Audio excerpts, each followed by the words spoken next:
Voter দিনত নির্বাচনী পরিবেশ নিয়ন্ত্রণ রাহিবাল্লায় আজি সকালে উগ্র নির্দেশনা জারি করে নির্বাচন কমিশন। যেটা হওয়ায় ভোট কেন্দ্র 400 গজের মধ্যে হন ব্যক্তি মোবাইল ফোন ব্যবহার করতে পারিব। শুধুমাত্র প্রিজাইডিং অফিসার ইনচার্জ আর গুটি কয়েক দায়িত্বরত কর্মকর্তা ছাড়া আর কেউই মোবাইল সঙ্গে লইয়ে নেয় কেন্দ্র 400 গজের মধ্যে প্রবেশ করতে পারিব।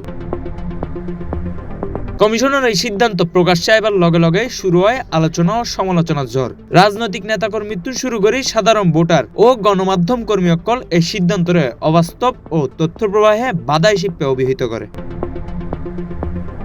এই নির্দেশনালয় সংবাদকর্মী অকলের পক্ষতুন তীব্র আপত্তি জানানো হয়।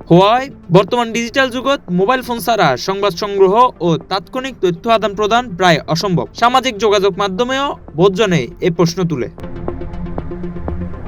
জরুরি প্রয়োজনে ভোটার অকল কিভাবে একে অপরের লগে যোগাযোগ করিব এই প্রশ্নের মুখত পরে নির্বাচন কমিশন। সমালোচনার মুখত বিকালে এই নির্দেশনা প্রত্যাহার করতে বাধ্য হয় ইসি। এ বিষয়ে ইসির সংশ্লিষ্ট জানাইয়ে ভোটার অকলের সুবিধার্থে এবং জনমতের প্রতি শ্রদ্ধা রাখিয়ে নেই দ্রুত এই সিদ্ধান্ত সংশোধন করা হয়।